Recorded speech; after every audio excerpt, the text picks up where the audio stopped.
Welcome to Teach, Inspire and Grow, the podcast making waves in swim education.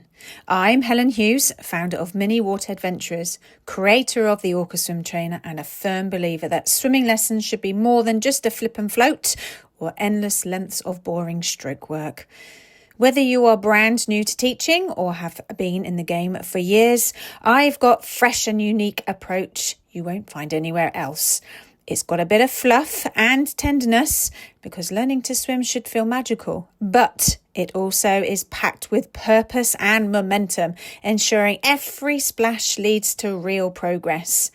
If you're ready to ditch outdated drills and bring a splash of creativity into the pool, you are in the right place. We'll dive into everything from the power of games and swimming lessons to why toddlers should never be expected to self-rescue. Seriously, let's leave the dramatic movie stunts to the professionals. And yes, we take water safety seriously, but that doesn't mean we can't have a little fun along the way. So go grab your goggles, embrace the splashes, and let's jump right in. Hello and welcome to Teach, Inspire and Grow, our podcast where we challenge outdated ideas in swimming education and bring you fresh, modern insights to help children thrive in the water. I'm Helen and today we're diving into an important and eye-opening conversation: why traditional swimming lessons are failing today's children and how we must adapt our teaching to stay relevant. Children today are not the same as they were 20, 30 or even 10 years ago. The world has changed and yet many swimming programs haven't moved forward. They are still relying on rigid, outdated methods that don't align with how modern children learn. We live in the digital age where children are constantly engaged in interactive, fast-paced environments. They are not wired to sit passively, listen and repeat drills without understanding why they're doing them. Yet, traditional swimming lessons are often still structured like a classroom from the industrial age, rigid, instructor-led and repetitive. So let's ask ourselves, why are we still teaching swimming the same way we have always? And more importantly, what can we do differently to ensure our teaching methods match the needs of our children today?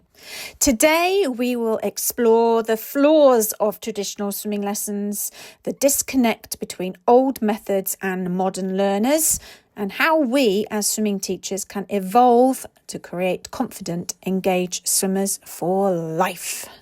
Think about how children grow up today. From an early age, they are surrounded by constant engagement and interactivity. Touchscreens, instant feedback, personalised learning apps and gamified experiences.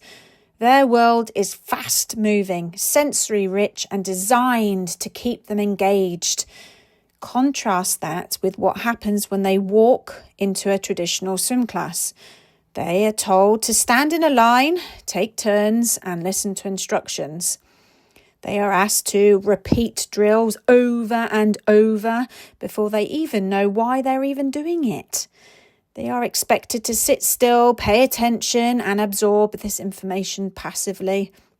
It's no wonder that so many children lose interest in swimming lessons. Their daily lives encourage active participation, yet swimming lessons often strip that away. And this isn't just about attention spans. This is about how children naturally learn best through play, exploration, movement, and hands-on experiences. Imagine this scenario, traditional swimming lesson. 4-year-old Emma arrives at her swim class excited, but after 5 minutes of standing in a line, waiting for her turn to do a front float, she's restless. By the time it's her turn, she's lost interest, barely listens to the teacher and doesn't understand why she has to hold that position. She starts playing, gets told off for not listening, and suddenly swimming just isn't fun anymore. Let's look at our modern approach. In a different class, Emma is immediately encouraged to explore the water on her own terms. She's given small challenges. Can you make yourself as big as a star? Can you make yourself as small as a ball? That naturally encouraged her to discover floating positions. She is actively engaged, thinking and experimenting. She doesn't even realise she's learning because it feels like play. Same child, different approach, completely different outcome.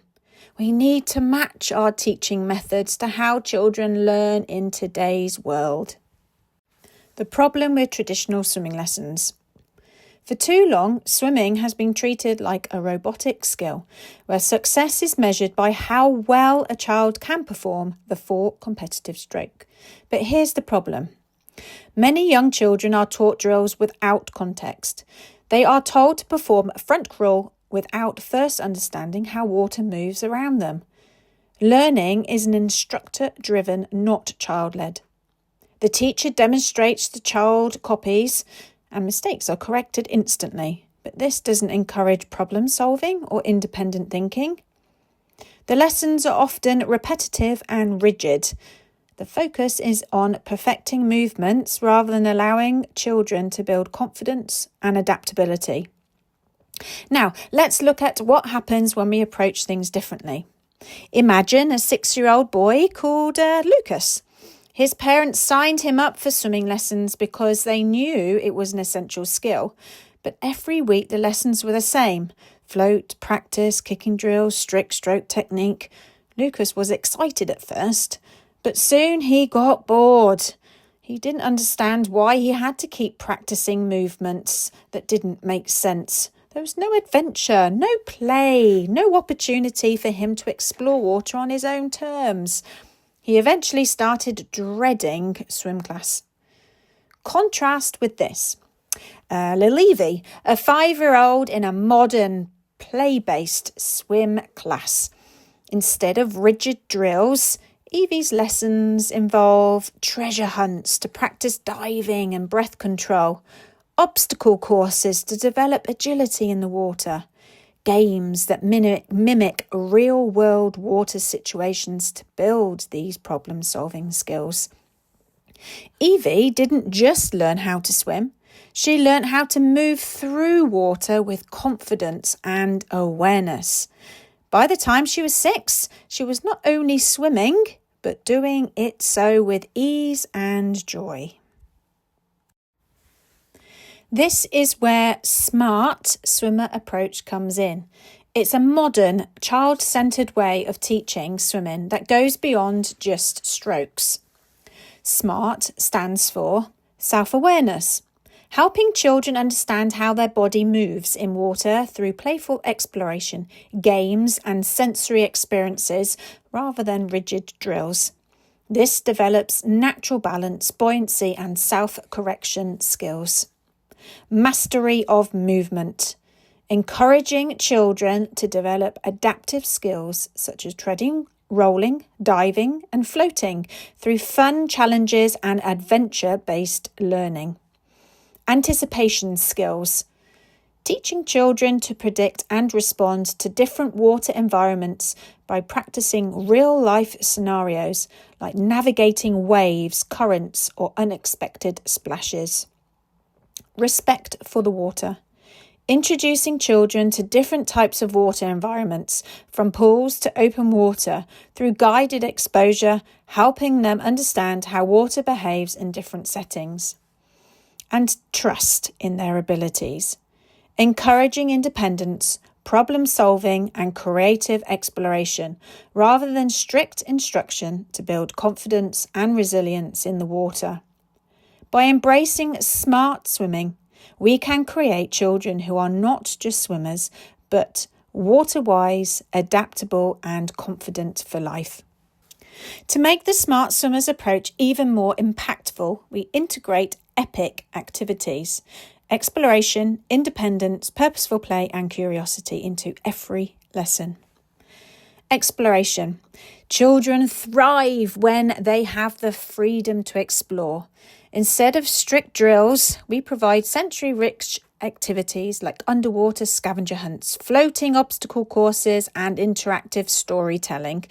These experiences develop self-awareness as swimmers learn how their bodies move naturally in the water.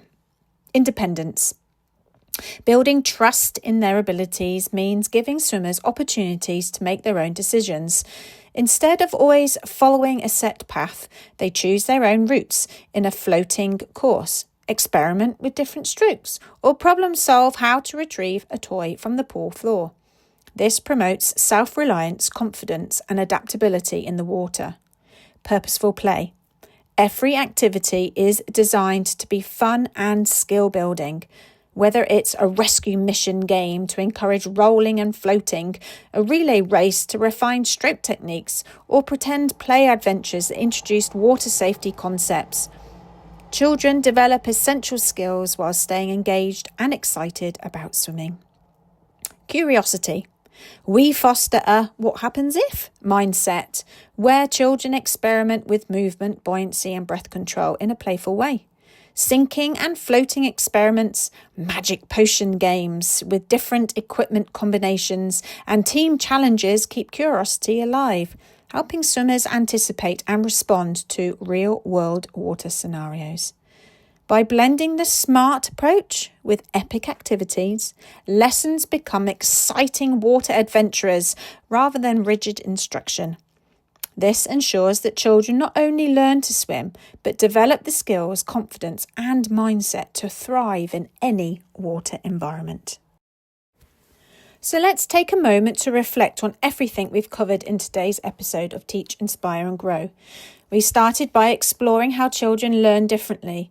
They thrive in interactive, fast-paced and engaging environments, yet traditional swimming lessons haven't evolved to match this shift.